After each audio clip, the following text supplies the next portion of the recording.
ഏതൊരു കാര്യവും മെച്ചപ്പെടുത്താൻ വേണ്ടി കഴിയും, ഇനിയും നന്നാക്കാൻ കഴിയും എന്ന ചിന്ത നമ്മൾ ഈ ഒരു സമയത്ത് വെച്ചു പുലർത്തണമെന്നാണ് ഒരു പ്രധാനപ്പെട്ട കാര്യം.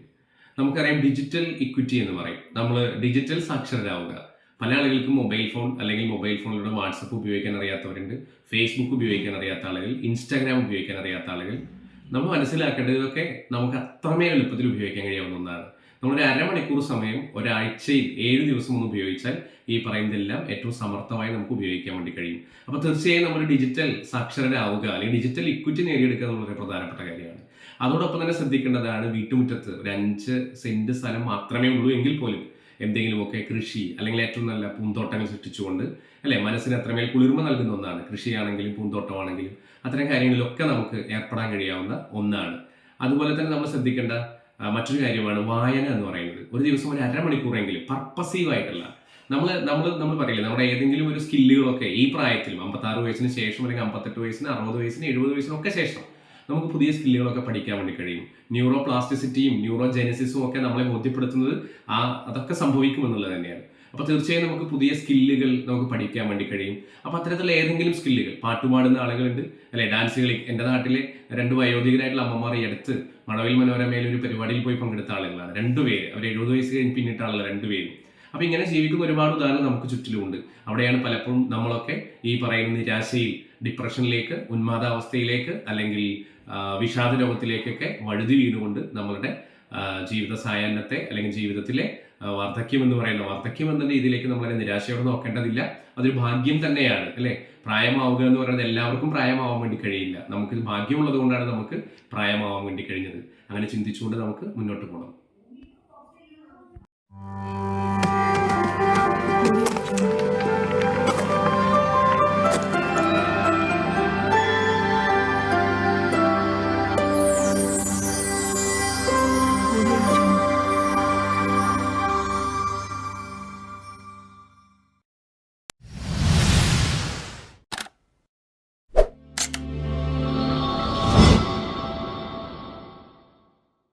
നമസ്കാരം, ബിനോജ് വാഷ് VC ടോക്സിന്റെ പുതിയ വർത്തമാനത്തിലേക്ക് എൻ്റെ പ്രിയപ്പെട്ടവർക്ക് ഹൃദയം നിറഞ്ഞ സ്വാഗതം. കഴിഞ്ഞ ദിവസം ഒരു പരിശീലനത്തിനിടെ എൻ്റെ പ്രിയപ്പെട്ടവരുടെ ഒരു നിർദ്ദേശം ഉണ്ടായിരുന്നു, PRS പറ്റി പറയണമെന്നുള്ളത്. PRS എന്ന് പറയുന്നത് പോസ്റ്റ് റിട്ടയർമെന്റ് സിൻഡ്രോം ആണ്. ഞാൻ അതിനെ സംബന്ധിച്ച് കൂടുതൽ ആഴത്തിൽ പറയാൻ ആഗ്രഹിക്കുന്നില്ല. പക്ഷെ എന്നാൽ പോലും ചില കാര്യങ്ങൾ, അതുമായി ബന്ധപ്പെട്ട ചില കാര്യങ്ങൾ എങ്ങനെ മാറ്റിയെടുക്കാം എന്നതാണ് ഈ വീഡിയോയിൽ ഈ വർത്തമാനത്തിൽ പറയാൻ ആഗ്രഹിക്കുന്നത്. നമുക്കറിയാം, നമ്മുടെ നാട്ടിൽ കേരളം എന്ന് പറയുന്ന നമ്മുടെ കൊച്ചു സംസ്ഥാനത്ത് ഏതാണ്ട് 4 കോടിയോളം ജനങ്ങൾ താമസിക്കുന്ന ഇവിടെ ഏതാണ്ട് 1 കോടിക്കടുത്ത് അല്ലെങ്കിൽ 60 ലക്ഷത്തിൽ പരം ആളുകൾ മുതിർന്നവരാണ്. മുതിർന്നവരെന്ന് പറയുമ്പോൾ 2 അർത്ഥത്തിലാണ്. ഒന്ന് പ്രായമായ ആളുകൾ, മറ്റൊന്ന് എന്തിനും മുതിരുന്ന ആളുകൾ, അങ്ങനെ പറയാം, അല്ലെ. എന്തുദ്യമത്തിനും തയ്യാർ നിൽക്കുന്ന ആളുകൾ മുതിരുന്നവർ, അല്ലെ, അങ്ങനെ പറയാം. ഇവിടെ ഞാനും പറയാൻ ആഗ്രഹിക്കുന്നത് അങ്ങനെയാണ്. മുതിർന്നവർ എന്നതിലൂടെ പ്രായമായി, അല്ലെ, ജീവിതത്തിന്റെ അവസാനം എന്ന രീതിയിൽ നോക്കിക്കാണുന്നവരെ അല്ല ഇവിടെ ഞാൻ മുതിർന്നവർ എന്ന് പറയുന്നത്. പുതിയൊരു ജീവിതത്തിലേക്ക് കടക്കുന്ന ആളുകൾ, എന്തിനും മുതിരുന്ന ആളുകളെ, എന്തിനും തയ്യാറെടുക്കുന്ന ആളുകളെ, എന്തുദ്യമത്തിനും സദാ സന്നദ്ധരായിട്ടുള്ള ആളുകളെയാണ് ഞാനിവിടെ മുതിർന്നവർ എന്ന് വിശേഷിപ്പിക്കുന്നത്. അപ്പൊ ഇന്ന് നമുക്ക് അത്തരം ആളുകളുടെ ചില പ്രശ്നങ്ങൾ നമുക്കറിയാം. ഇത്തരം ആളുകൾ അനുഭവിക്കുന്ന പ്രധാനപ്പെട്ട ചില പ്രശ്നങ്ങളുണ്ട്. അതിലൊന്ന് പാർക്കിൻസൺ പോലെയുള്ള പ്രശ്നമുണ്ട്. അതുപോലെ തന്നെ ഡിമെൻഷ്യ, സ്യൂഡോ ഡിമെൻഷ്യ പോലെയുള്ള പ്രശ്നങ്ങളുണ്ട്. അതുപോലെ തന്നെ ഹണ്ടിങ്ടൺ പോലെയുള്ള പ്രശ്നങ്ങളുണ്ട്. അതുപോലെ അങ്ങനെ നിരവധി, അല്ലെ, അല്ലെങ്കിൽ നമുക്ക് പറയാം ഉന്മാദാവസ്ഥ, അല്ലെങ്കിൽ മാനീയ, അല്ലെങ്കിൽ വിഷാദം, ഡിപ്രഷൻ പോലെയുള്ള വിഷയങ്ങളും ഒക്കെ അനുഭവിക്കുന്ന ആളുകൾ നമുക്കിടയിൽ ഒരുപാടാണ്. അപ്പോൾ ഇത്തരം ആളുകളുടെ മാനസികാവസ്ഥയെ എങ്ങനെ നമുക്ക് ഒന്നുകൂടി മനോഹരമാക്കി മാറ്റിയെടുക്കാം? റിട്ടയർമെന്റ് ജീവിതം, അത് ഗവൺമെന്റ് ജോലി കഴിഞ്ഞു വരുന്ന ആളുകളോ അല്ലെങ്കിൽ ബിസിനസ്സുകാരോ മാത്രമല്ല, അതിനപ്പുറത്ത് നമ്മുടെ നാട്ടിലെ സാധാരണക്കാരാണെങ്കിൽ പോലും 56 വയസ്സിന് ശേഷം എല്ലാവരും ഒരുപാട് പ്രായമായി എന്ന് തെറ്റിദ്ധരിക്കുന്ന ആളുകളാണ്. എനിക്ക് അവരോട് ചില ആളുകളെ ചൂണ്ടിക്കാണിച്ച് പറയാനുള്ളത്, കേക്കോ ഫുക്കുഡ എന്ന് പറയുന്ന ഒരാളുണ്ട്. അവരുടെ പ്രായം ഏതാണ്ട് 98 വയസ്സുള്ള സമയത്ത്, ഇപ്പോൾ ഒരു മരണപ്പെട്ടു, 98 വയസ്സുള്ള സമയത്താണ് അവർ എന്ത് ചെയ്യുന്നത്? ജൂഡോ എന്ന് പറയുന്ന കലയിൽ, ജൂഡോ എന്ന് പറയുന്ന മാർഷ്യൽ ആർട്സിൽ 10ാമത്തെ ബ്ലാക്ക് ബെൽറ്റ് എടുക്കുന്നത്. ഗ്ലാഡി ബറിൽ എന്ന് പറയുന്ന മറ്റൊരു വ്യക്തിയുണ്ട്, വനിതയുണ്ട്. 92 വയസ്സിൽ അവർ മാരത്തോണിൽ പങ്കെടുത്ത് 9 മണിക്കൂറും 53 മിനിറ്റും 16 സെക്കൻഡുമാണ് അവർ ഗിന്നസിലേക്ക്, റെക്കോർഡ് തലത്തിലേക്ക് അവർ സഞ്ചരിക്കുകയാണ്. അതുപോലെ തന്നെ നമുക്ക് ഏറ്റവും പരിചിതനായിട്ടുള്ള നമ്മുടെ പാബ്ലോ പിക്കാസോ ഉണ്ട്. അദ്ദേഹം 87ാമത്തെ ആ ഒരു വയസ്സിൽ, ആ ഒരു വർഷത്തിൽ 347ഓളം ചിത്രങ്ങൾ തന്റെ ക്യാൻവാസിൽ പകർത്തി എന്നാണ് പറയുന്നത്. അങ്ങനെ ഒരുപാട് ആളുകളുണ്ട്, അല്ലെ. ഇത്തരത്തിൽ നമുക്ക് ചുറ്റുപാട് നോക്കുമ്പോൾ ഒരുപാട് ആളുകളുണ്ട്. അപ്പോൾ ഇവരിൽ നിന്നൊക്കെ ആവേശം അല്ലെങ്കിൽ ഇവരിൽ നിന്നൊക്കെ നമുക്കൊരു പാഠം ഉൾക്കൊണ്ടുകൊണ്ട് നമുക്ക് എങ്ങനെ നമ്മുടെ വാർദ്ധക്യത്തെ അല്ലെങ്കിൽ നമ്മുടെ റിട്ടയർമെന്റ് ജീവിതത്തെ എങ്ങനെ മനോഹരമാക്കി മാറ്റാമെന്നുള്ളതാണ്. നമ്മൾ പലപ്പോഴും നമുക്കറിയാം മാതൃത്വം എന്ന് പറയുന്ന വികാരവും അല്ലെങ്കിൽ ജീവിതത്തിന്റെ ഈ പറയുന്ന പ്രായമായ തലത്തിലേക്ക് എത്തിപ്പെടുമ്പോൾ നമ്മൾ പലപ്പോഴും മാനസികമായിട്ടൊക്കെ തളർന്നു പോകാറുണ്ട്. എല്ലാ മക്കൾക്ക് വേണ്ടി സമർപ്പിച്ച് അങ്ങനെ തന്റെ ജീവിതം ഇനിയൊന്നുമില്ല എന്നൊക്കെ ധരിക്കുന്ന ആളുകളുണ്ട്. പണ്ടൊരു അമ്മയുടെ കഥ പറയാറുണ്ട്, മാതൃത്വത്തെ സംബന്ധിക്കുന്ന ഏറ്റവും മനോഹരമായ ഒരു കഥയാണ്. ഒരമ്മ തൻ്റെ മകനാൽ കാട്ടിലേക്ക് പറഞ്ഞയക്കപ്പെടുകയാണ്. തൻ്റെ മകന് വേണ്ടി എല്ലാം കൊടുത്ത് ഒടുവിൽ അമ്മയ്ക്ക് ഇനി ഒന്നുമില്ല തനിക്ക് വേണ്ടി കിട്ടാനെന്ന് മനസ്സിലാക്കിയ മകൻ അമ്മയെ കാട്ടിൽ കൊണ്ട് തള്ളാൻ പോവുകയാണ്. അങ്ങനെ കാട്ടിലേക്ക് അമ്മയും മകനും കൂടി പോകുമ്പോൾ അമ്മ പുറകിലാവുകയാണ്. അങ്ങനെ അമ്മ പുറകിലാവുന്ന സമയത്ത് ഈ പറയുന്ന മകൻ അമ്മയെ ചീത്ത വിളിക്കുന്നുണ്ട്. എന്താണ് തള്ളേ, നിങ്ങൾ വേഗം നടക്ക് എന്നൊക്കെ പറയുന്നുണ്ട്. അങ്ങനെ വീണ്ടും വീണ്ടും ഈ അമ്മ പുറകിലാവുന്നതിനനുസരിച്ച് ഈ മകൻ ചീത്ത വിളി ഉയർത്തുകയാണ്, ചീത്ത കൂട്ടുകയാണ്. അങ്ങനെ കാടിന്റെ ഉത്ഭാഗത്തെത്താറായ സമയത്ത് ആ മകൻ അമ്മയോട് പറയുന്നുണ്ട് വേഗം നടക്കുക എന്നുള്ളത്. അപ്പൊ എന്താ നിങ്ങൾ ഇങ്ങനെ പുറകിലാവുന്നെന്ന് ചോദിച്ചപ്പോൾ അമ്മ പറയുന്നുണ്ട്, നീ എന്നെ കാട്ടിൽ ഉപേക്ഷിക്കാനാണ് പോകുന്നത് എനിക്കറിയാം, പക്ഷെ തിരിച്ചു വരുമ്പോൾ ഈ വഴിയിലൂടെ നീ നടക്കുമ്പോൾ നിന്റെ കാലിൽ മുള്ളു കുത്തില്ലേ, ആ മുള്ളുകളൊക്കെ അമ്മ പറക്കിക്കളയുകയാണെന്നൊക്കെ പറയാറുണ്ട്. ഇങ്ങനെയൊക്കെയുള്ള കഥകളൊക്കെ കേട്ട് അല്ലെ പ്രചോദിതരായവരാണ് നമ്മളേറെയും. അതുകൊണ്ടൊക്കെ തന്നെ വാർദ്ധക്യത്തിൽ എത്തുമ്പോൾ പലപ്പോഴും നമ്മൾ മക്കൾക്കായി ജീവിതം സമർപ്പിച്ച് അങ്ങനെ തന്നെയാണ് വേണ്ടത്, അല്ല എന്നുള്ളതല്ല, മറിച്ച് നമ്മളെ കൂടി ശ്രദ്ധിക്കാനും നമ്മളെ കൂടി കരുതാനും നമ്മളെ കൂടി സ്നേഹിക്കാനും ഈ ഒരു കാലഘട്ടം, റിട്ടയർമെന്റിന് ശേഷമുള്ള കാലഘട്ടം നമ്മൾ ഉപയോഗിക്കണം എന്നുള്ളതാണ് എനിക്ക് പറയാനുള്ളത്. അപ്പൊ ഇവിടെ നമ്മൾ ശ്രദ്ധിക്കേണ്ട പ്രധാനപ്പെട്ട കാര്യങ്ങൾ എന്ന് പറയുന്നത്, നമ്മൾ കാലത്തൊരു ദിവസം നമുക്ക് ആരംഭിക്കുന്നത് ഈ പറയുന്ന ഒരു 6 മണിക്കൊക്കെ നമുക്ക് നമ്മുടെ ജീവിതം ആരംഭിക്കാം എന്നുള്ളതാണ്. പ്രഭാതം നമ്മൾ ഈ പറയുന്ന ഒരു 6 മണിക്കൊക്കെ കാണുക എന്ന് പറയും. അതിനുശേഷം ഒരു 15 മിനിറ്റ് അല്ലെങ്കിൽ 30 മിനിറ്റ് നമുക്ക് മെഡിറ്റേഷന് വേണ്ടി ഉപയോഗിക്കാം. മെഡിറ്റേഷൻ നമ്മൾ ചെയ്യുമ്പോൾ അതിന്റെ രീതികളൊക്കെ പല വീഡിയോകളിലൊക്കെ നിങ്ങൾക്ക് ലഭ്യമാണ്. ഇവിടെ നമുക്കറിയാം ഏറ്റവും മനോഹരമായി നമുക്ക് ശ്വാസം ഡീപ് ബ്രീത്ത് എന്ന രീതിയിൽ ദീർഘനിശ്വാസം എടുക്കാൻ വേണ്ടി നമുക്കൊന്ന് ശ്രമിക്കാം എന്നുള്ളതാണ്. അത് നമുക്ക് ഏതാണ്ട് ഒരു 987 പ്രിൻസിപ്പിൾ എന്ന് പറയാറുണ്ട്. നമ്മൾ കണ്ണുകളൊക്കെ അടച്ച് ഒരു 9 വരെ എണ്ണിക്കൊണ്ട് നമ്മൾ എന്ത് ചെയ്യണം, മൂക്കിലൂടെ ശ്വാസം ഉള്ളിലേക്ക് എടുക്കണം. എന്നിട്ട് ഒരു 8 വരെ എണ്ണി ശ്വാസത്തെ നിർത്തണം, ഹോൾഡ് ചെയ്യണം, ബ്രീത്ത് ഹോൾഡ് ചെയ്യണം. എന്നിട്ട് ഒരു 7 വരെ എണ്ണിക്കൊണ്ട് ശ്വാസത്തെ ബ്രീത്ത് ഔട്ട് ചെയ്യണം, പുറത്തേക്ക് വിടണം എന്നുള്ളതാണ്. ഈ രീതിയിൽ നമുക്ക് ദീർഘനിശ്വാസം ഡീപ് ബ്രീത്ത് നമുക്ക് എന്ത് ചെയ്യാം, പ്രാക്ടീസ് ചെയ്യാം, ദീർഘനിശ്വാസം പ്രാക്ടീസ് ചെയ്യാം. ഒപ്പം തന്നെ നമുക്കൊരു മെഡിറ്റേഷനും 15 മിനിറ്റിന്റെ മെഡിറ്റേഷനും അതോട് ചേർത്ത് നമുക്ക് ചെയ്യാവുന്നതാണ്.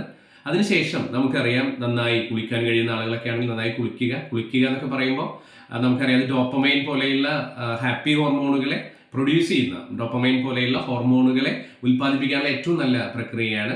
അതുപോലെ തന്നെ മനോഹരമായ ബ്രേക്ക്ഫാസ്റ്റ് നമുക്ക് കഴിയുന്നത്, മനോഹരമായ എന്ന് പറയുന്നത് നമുക്ക് സാധ്യതമായിട്ടുള്ള ബ്രേക്ക്ഫാസ്റ്റ് നമുക്ക് ഉപയോഗിക്കാം. അതിൽ ഈ പറയുന്നത് പോലെ മൈദ പോലെയുള്ള പദാർത്ഥങ്ങളൊക്കെ പരമാവധി ഒഴിവാക്കി അരിഭക്ഷണവും ഒരുപാട് ഉപയോഗിക്കാതെ അരിഭക്ഷണമൊക്കെ കുറച്ച് കൂടുതൽ പച്ചക്കറിയും അതുപോലെ തന്നെ പഴവർഗ്ഗങ്ങളും ഒക്കെ ഉപയോഗിച്ച് നമുക്ക് നമ്മുടെ ബ്രേക്ക്ഫാസ്റ്റ് അതുപോലെ തന്നെ ഉച്ചഭക്ഷണമായാലും ലഞ്ചായാലും ഒക്കെ ആ രീതിയിൽ തന്നെ, അല്ലെങ്കിൽ നമുക്ക് പറയാം മീന്, പഴവർഗ്ഗങ്ങൾ, പച്ചക്കറിയൊക്കെ പരമാവധി ഉപയോഗിക്കുകയും മാംസം നമ്മൾ വളരെ കുറഞ്ഞ അളവിൽ മാത്രം ഉപയോഗിക്കുകയും അതുപോലെ തന്നെ നമ്മുടെ രാത്രി ഭക്ഷണം എന്ന് പറയുന്നത് ഒരു 7:30 മുമ്പായിട്ട് തീർക്കാനൊക്കെ നമ്മൾ പ്രത്യേകം ശ്രദ്ധിക്കുക എന്നുള്ളതാണ് ഒരു പ്രധാനപ്പെട്ട കാര്യം. നമ്മൾ പറയും 3 രീതിയിലുള്ള വയസ്സാണ് ഏജിങ് എന്ന് പറയുന്നത്. ഒന്ന് ബയോളജിക്കൽ ആയിട്ടുള്ള ഏജ് ഉണ്ട്, മറ്റൊന്ന് നമ്മുടെ വർഷം ഡേറ്റ് ഓഫ് ബർത്ത് എന്ന രീതിയിൽ ക്രോണോളജിക്കൽ ആയിട്ടുള്ള ഏജ് ഉണ്ട്, മറ്റൊന്ന് നമ്മുടെ സൈക്കോളജിക്കൽ ആയിട്ടുള്ള ഏജ് ഉണ്ട്. അതിലെ ക്രോണോളജിക്കൽ ഏജ് നമുക്കൊന്നും ചെയ്യാൻ കഴിയില്ല, പക്ഷെ ബയോളജിക്കൽ ഏജ് നമ്മുടെ രീതികൾക്കനുസരിച്ചാണ്, നമ്മുടെ ജീവിത ശൈലികൾക്കനുസരിച്ചാണ് അല്ലെ. നമുക്കറിയാം മമ്മൂക്കയെ പോലെയുള്ള ആളുകളൊക്കെ 73-ാമത്തെ വയസ്സിൽ ഈ പറയുന്ന ബസൂക്ക പോലെയുള്ള പുതിയ പടത്തിന് വേണ്ടി കാത്തിരിക്കുകയാണ്, അല്ലെങ്കിൽ ടർബോ പോലെയുള്ള അത്യധികം ആക്ഷൻ രംഗങ്ങൾ അടങ്ങുന്ന പടം അദ്ദേഹം അഭിനയിച്ചു തീർത്തത് തന്റെ 72 വയസ്സിന്റെയും 73 വയസ്സിന്റെയും ഇടയിലാന്നുള്ളതാണ്. നമ്മൾ ആ സമയത്ത് നമ്മുടെ ജീവിത അവസാനത്തെ പറ്റി ചിന്തിക്കുന്ന ആളുകളായിരിക്കും പലരും കൂടുതലും. ഓക്കെ, ഇങ്ങനെയൊക്കെയുള്ള ആളുകൾ നമുക്ക് ചുറ്റുമുണ്ടെന്ന് നമുക്ക് മനസ്സിലാക്കാൻ വേണ്ടി കഴിയണം. അപ്പൊ നമുക്ക് നമ്മുടെ ബയോളജിക്കൽ ആയിട്ടുള്ള പ്രായത്തെ നമുക്ക് നമ്മുടെ ജീവിതചര്യ കൊണ്ട് നമുക്ക് ശ്രദ്ധിക്കാൻ വേണ്ടി കഴിയും എന്നുള്ളതാണ്. അതുപോലെ തന്നെ നമ്മളുടെ സൈക്കോളജിക്കൽ ഏജ് അവിടെയാണ് ഏറ്റവും പ്രധാനം. അവിടെയാണ് ചില സിദ്ധാന്തങ്ങളൊക്കെ, ചില സൈക്കോളജിക്കൽ തിയറീസ് ഉണ്ട്, ഞാനൊന്ന് പരിചയപ്പെടുത്താം. അതിലെ ഒന്ന് തിയറി ഓഫ് ഡിസ്എൻഗേജ്മെന്റ് എന്ന് പറയും, മറ്റൊന്ന് തിയറി ഓഫ് ആക്ടിവിറ്റി ഉണ്ട്, കണ്ടിന്യൂറ്റി തിയറി ഉണ്ട്, സോഷ്യൽ എക്സ്ചേഞ്ച് തിയറി ഉണ്ട്, സ്ട്രെസ് തിയറി ഉണ്ട്, വിയർ ആൻഡ് ടിയർ തിയറി ഉണ്ട്, എവല്യൂഷണറി തിയറി ഉണ്ട്, സൊമാന്റിക് മെച്ചുറേഷൻ അല്ലെങ്കിൽ എറർ തിയറി ഉണ്ട്, ക്രോസ് ലിങ്കേജ് തിയറി ഉണ്ട്, ഫ്രീ റാഡിക്കൽ തിയറി ഉണ്ട്, ഓട്ടോ ഇമ്മ്യൂണിറ്റി തിയറി ഉണ്ട്, ഓക്സിഡേറ്റീവ് ഡാമേജ് തിയറി ഉണ്ട്, ഗ്ലൈക്കേഷൻ തിയറി ഉണ്ട്. ഞാൻ ഇതിന്റെ ശാസ്ത്രീയ തലങ്ങളിലേക്കൊന്നും പോകാൻ ആഗ്രഹിക്കുന്നില്ല. ഈ സിദ്ധാന്തങ്ങളിലൂടെയൊക്കെ നമുക്ക് മനസ്സിലാക്കാൻ കഴിയാവുന്ന ചില കാര്യങ്ങളാണ്. ഇവിടെ ഒന്ന് എന്ന് പറയുന്നത് നമ്മുടെ സാമൂഹിക ബന്ധം നമ്മൾ അത്രമേൽ മെച്ചപ്പെടുത്തി നിർത്തുക എന്നുള്ളതാണ്. നേരത്തെ പറഞ്ഞതുപോലെ എൻ്റെ മുന്നത്തെ ഒരു വീഡിയോയിൽ ഹാർട്ട് അറ്റാക്ക് ഇല്ലാത്തവരുടെ നാടെന്ന് പറയുന്ന ഒരു വീഡിയോയിൽ പറയുന്നുണ്ട് അല്ലെ, ഒരു പ്രദേശത്തെ സംബന്ധിച്ച് ഞാൻ അതിൻ്റെ വിഷയങ്ങളിലേക്ക് കടക്കുന്നില്ല, അത് ഇതിൻ്റെ ഡിസ്ക്രിപ്ഷൻ ബോക്സിൽ നൽകുന്നുണ്ട്. നമ്മുടെ ജീവിതത്തിൽ നമ്മൾ ശ്രദ്ധിക്കേണ്ട ഒരു പ്രധാനപ്പെട്ട കാര്യം പ്രത്യേകിച്ച് ഈ പറയുന്ന പോസ്റ്റ് റിട്ടയർമെന്റ് തലത്തിലൊക്കെ നമ്മുടെ സാമൂഹിക പ്രവർത്തനം, സമൂഹത്തിലേക്ക് ഇറങ്ങി വന്നുകൊണ്ട് ചില പ്രവർത്തനങ്ങളിൽ സജ്ജരാവാൻ വേണ്ടി ഏർപ്പെടാൻ വേണ്ടി നമ്മൾ ശ്രദ്ധിക്കണം. ചില ഓർഗനൈസേഷനുകളിലൊക്കെ സംഘടനകളിലൊക്കെ നമ്മൾ പങ്കാളികളാവണം എന്നുള്ളതാണ് ഒരു പ്രധാനപ്പെട്ട കേസ്. പല സംഘടനകളുണ്ട്. എൻ്റെ തന്നെ ഒരുപാട് പ്രായമുള്ള സുഹൃത്തുക്കളൊക്കെ 60 വയസ്സിന് ശേഷമുള്ള സുഹൃത്തുക്കളൊക്കെ ഉണ്ട്. അവരൊക്കെ ഇത്തരത്തിലുള്ള സംഘടനകളിലൊക്കെ പ്രവർത്തിക്കുന്ന ആളുകളുണ്ട്. അപ്പോൾ നമുക്ക് ഏതെങ്കിലുമൊക്കെ സംഘടനയിൽ നമുക്ക് എൻഗേജ്ഡ് ആവാം എന്നുള്ളതാണ് ഒരു പ്രധാനപ്പെട്ട കാര്യം എന്ന് പറയുന്നത്. പിന്നെ നമുക്ക് സെൽഫ് ഡെവലപ്മെന്റ് ആയിട്ടുള്ള നമ്മളെ തന്നെ ഡെവലപ്പ് ചെയ്യാൻ കഴിയാവുന്ന ഒട്ടനവധി പരിശീലനങ്ങളുണ്ട്. ആ പരിശീലനങ്ങളിലൊക്കെ നമുക്ക് നല്ല പങ്കാളിത്തം ഉറപ്പുവരുത്താം എന്നുള്ളതാണ്. അതുപോലെ തന്നെ നമ്മൾ സെൽഫ് ലവ് അല്ലെ, കെ.ആർ. മീരയുടെ മനോഹരമായ വരികൾ അദ്ദേഹം അവർ പറഞ്ഞു വെക്കുന്നുണ്ട്. ഒരു വ്യക്തിയുടെ ഏറ്റവും വലിയ ശക്തി എന്ന് പറയുന്നത് അവരെ മറ്റുള്ളവർ സ്നേഹിക്കുമ്പോഴാണ്. എപ്പോഴെങ്കിലും അതില്ലാതെ നമ്മുടെ ശക്തി കുറഞ്ഞു എന്ന് തോന്നുമ്പോൾ നാം സർവ്വശക്തിയും എടുത്ത് അവനവനെ തന്നെ സ്വയം സ്നേഹിക്കുക എന്ന് പറയുന്ന കെ.ആർ. മീരയുടെ വരികളുണ്ട്. അതൊക്കെ നമുക്ക് ഈ അവസരത്തിൽ ഉപയോഗിക്കാവുന്ന ഒന്നാണ് അല്ലെ. പലപ്പോഴും നമുക്കറിയാം നമ്മുടെ ഒരു സ്വഭാവമുണ്ട്. ജീവിത കാലഘട്ടത്തിൽ നമ്മളൊക്കെ ഒരുപക്ഷെ ക്രിട്ടിക്കൽ പാരന്റിങ് പരിശീലിച്ച ആളുകളായിരിക്കും. ശകാരഭാവമായിരിക്കും നമ്മളുടെ ചെറുപ്പകാലത്ത് യൗവനകാലത്ത് മക്കളോടൊക്കെ നമ്മൾ പുലർത്തി വന്നിട്ടുണ്ടാവുക. ആ ഒരു ശകാരഭാവമൊക്കെ നമ്മൾ പതിയെ ഒന്ന് മാറ്റിയെടുക്കാൻ വേണ്ടി ശ്രമിക്കണം എന്നുള്ളതാണ് ഈ ഒരു ഘട്ടത്തിൽ. അതുപോലെ തന്നെ നമ്മൾ വീടിനകത്ത് പരമാവധി നമ്മൾ പറയും കൂടുമ്പോൾ ഇമ്പമുള്ളതാണ് കുടുംബം. അതുകൊണ്ട് തന്നെ ബോധപൂർവം നമ്മളുടെ ഇടപെടലിനെ തുടർന്ന് വീട്ടിൽ ഒരു സമയമെങ്കിലും നമ്മളെല്ലാവരും ഒരുമിച്ചിരുന്ന് ഭക്ഷണം കഴിക്കാനുള്ള ഒരു അവസരമൊക്കെ വീട്ടിൽ ഉണ്ടാക്കാൻ നമ്മൾ തന്നെ നേതൃത്വം എടുക്കുക എന്നുള്ളതാണ് ഒരു പ്രധാനപ്പെട്ട കാര്യം. ഇങ്ങനെയുള്ള ചില കാര്യങ്ങൾ. അതുപോലെ തന്നെ നമുക്കറിയാം ചില യാത്രകൾ നമ്മൾ പ്ലാൻ ചെയ്യുക അല്ലെ. വർഷത്തിൽ ഒരു തവണയെങ്കിലും അല്ലെങ്കിൽ മാസത്തിൽ ഒരു തവണയെങ്കിലും നമ്മൾ ഒരുപാട് വിയറ്റ്നാമിലേക്കോ തായ്ലൻഡിലേക്കോ മറ്റിടത്തിലേക്കോ പോകണം എന്നുള്ളതല്ല. നമ്മുടെ നാട്ടിലെ മനോഹരമായ പാടശേഖരങ്ങൾ, തൊട്ടടുത്ത ഗ്രാമം അല്ലെങ്കിൽ നമ്മുടെ ജില്ലയിൽ തന്നെ മനോഹരമായ ഇടങ്ങളൊക്കെ ഉണ്ടായിരിക്കും. ഇവിടെയൊക്കെ നമുക്ക് സന്ദർശിക്കാൻ വേണ്ടി കഴിയുമെന്നുള്ളതാണ്. അപ്പൊ അത്തരത്തിലുള്ള യാത്രകൾ നമ്മൾ ബോധപൂർവം ആസൂത്രണം ചെയ്യണം. ഒരു തവണയെങ്കിലും കുടുംബാംഗങ്ങൾ എല്ലാവരെയും ഉൾപ്പെടുത്തിക്കൊണ്ട്, കൂട്ടുകുടുംബമാണെങ്കിൽ അവരെയൊക്കെ ഉൾപ്പെടുത്തിക്കൊണ്ട് നമ്മൾ വർഷത്തിൽ ഒരു തവണയെങ്കിലും ഒരു യാത്ര നമ്മൾ ബോധപൂർവം എന്ത് ചെയ്യണം, പ്ലാൻ ചെയ്യണം, ആസൂത്രണം ചെയ്യണം എന്നുള്ളതാണ് മറ്റൊരു പ്രധാനപ്പെട്ട കാര്യം. അതുപോലെ തന്നെ ശ്രദ്ധിക്കേണ്ടത് അമ്പലങ്ങളിലേക്കും പള്ളികളിലേക്കൊക്കെ പോകുമ്പോൾ പരമാവധി വാഹനങ്ങൾ ഒഴിവാക്കുക. നടന്നു പോകാൻ കഴിയുകയാണെങ്കിൽ അവിടങ്ങളിലേക്ക് നടന്നു പോകാൻ നമ്മൾ പരമാവധി ശ്രദ്ധിക്കുക എന്നൊക്കെ ഉള്ളതാണ്. ഇങ്ങനെ ഒട്ടനവധി മാർഗങ്ങൾ സോഷ്യൽ എക്സ്ചേഞ്ച് തിയറി പോലെയുള്ള സിദ്ധാന്തങ്ങളിലൂടെയൊക്കെ പോകുമ്പോൾ ഇങ്ങനെ സമൂഹത്തിൽ നിന്ന് ഇനി തനിക്ക് ഒന്നും നേടാനില്ല, സമൂഹത്തിന് ഇനി താൻ ഒന്നും കൊടുക്കാനില്ല എന്ന് പറയുന്ന വലിയൊരു കാഴ്ചപ്പാടാണ് പലപ്പോഴും നമ്മളെ വിഷാദത്തിലേക്ക് നയിക്കുന്നത്. ആ ഒരു സോഷ്യൽ എക്സ്ചേഞ്ച് തിയറിയിലൂടെ നമ്മൾ സാമൂഹികമായ കൊടുക്കൽ വാങ്ങലിലൂടെ നമുക്ക് ഒരുപാട് മാറ്റങ്ങൾ സ്വയം വരുത്താൻ വേണ്ടി കഴിയുന്നതാണ്. അതാണ് ഞാൻ അതിൽ പറഞ്ഞു വെക്കുന്ന വളരെ പ്രധാനപ്പെട്ട ഒരു വസ്തുത എന്ന് പറയുന്നത്. അപ്പോൾ ഇങ്ങനെയുള്ള ചില കാര്യങ്ങളൊക്കെ നമ്മൾ നന്നായി ശ്രദ്ധിച്ചു പോവുക എന്നുള്ളതാണ് ഒരു പോസ്റ്റ് റിട്ടയർമെന്റ് സിൻഡ്രം ഒഴിവാക്കിയെടുക്കാനുള്ള ഏറ്റവും നല്ല മാർഗങ്ങളായി പറയുന്നത്. ടി.എസ്. തിരുമുമ്പിന്റെ മനോഹരമായ കവിതയിൽ അദ്ദേഹം പറഞ്ഞു വെക്കുന്നുണ്ട്, തല നരച്ചതല്ലെന്റെ വാർദ്ധക്യം, തല നരയ്ക്കാത്തതല്ലെന്റെ യൗവനം, കൊടിയ ദുഷ്പ്രഭുത്വത്തിന് മുമ്പിൽ തല കുനിക്കാത്തതാണ് എന്റെ യൗവനം, വിഷമഘട്ടത്തിൽ ഏതിലും തെല്ലുമേ പതറില്ലാത്ത ഹൃദയമെൻ യൗവനം എന്ന് പറഞ്ഞ് ടി.എസ്. തിരുമുമ്പിന്റെ വരികൾ പണ്ട് വി.എസ്. അച്യുതാനന്ദൻ എടുത്ത് ഉപയോഗിച്ച് മനോഹരമായി കേരളത്തിൽ എല്ലായിടത്തും ഒരുപാട് ചർച്ച ചെയ്യപ്പെട്ട വരികളുണ്ട്. അതൊക്കെ നമ്മുടെ ഓർമ്മയിലേക്ക് എപ്പോഴും വരണം. അപ്പോൾ ജീവിതത്തിൽ ഈ വാർദ്ധക്യത്തിലേക്ക് അല്ലെ, WHO പറഞ്ഞു വെക്കുന്ന മനോഹരമായ കാര്യം എന്ന് പറയുന്നത് വാർദ്ധക്യം ആരംഭിക്കുന്നത് 70 വയസ്സിലാന്നുള്ളതാണ് WHO പറയുന്നത്.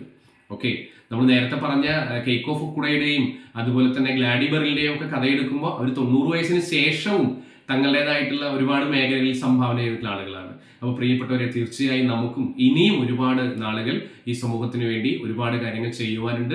തീർച്ചയായും നമുക്ക് അത്തരത്തിലുള്ള കാര്യങ്ങൾ ചെയ്തുകൊണ്ട് ഈ സമൂഹത്തിൽ ഒഴിവാക്കാനാവാത്തൊരു വ്യക്തിത്വമാണ് താനെന്ന ബോധ്യം നിലനിർത്തിക്കൊണ്ട് നമുക്ക് എല്ലാവർക്കും മുന്നോട്ട് പോവാം. തീർച്ചയായും ഈ വീഡിയോ പ്രിയപ്പെട്ടവരെല്ലാം കൗമാരക്കാരാണെങ്കിലും യൗവനത്തിലുള്ള ആളുകളാണെങ്കിലും മറ്റെല്ലാവരും തങ്ങളുടെ വീട്ടിലെ മുതിർന്ന ആളുകളെ ഈ വീഡിയോ കാണിക്കണമെന്നേറെ സ്നേഹത്തോടെ ആഗ്രഹിക്കുകയാണ്, താല്പര്യപ്പെടുകയാണ്. മറ്റൊരു വർത്തമാനവുമായി നമുക്ക് വീണ്ടും കാണാം. ഇത്തരത്തിലുള്ള വർത്തമാനം എൻ്റെ പ്രിയപ്പെട്ടവർക്ക് ഇഷ്ടപ്പെടുകയാണെങ്കിൽ തീർച്ചയായും ഈ ചാനൽ സബ്സ്ക്രൈബ് ചെയ്യണം. നിങ്ങളുടെ അഭിപ്രായങ്ങൾ കമൻ്റായി രേഖപ്പെടുത്തണം. മറ്റ് നിങ്ങളുടെ സുഹൃത്തുക്കൾക്ക് ഇത് സ്നേഹത്തോടെ പങ്കുവയ്ക്കുകയും വേണം. ഓക്കെ.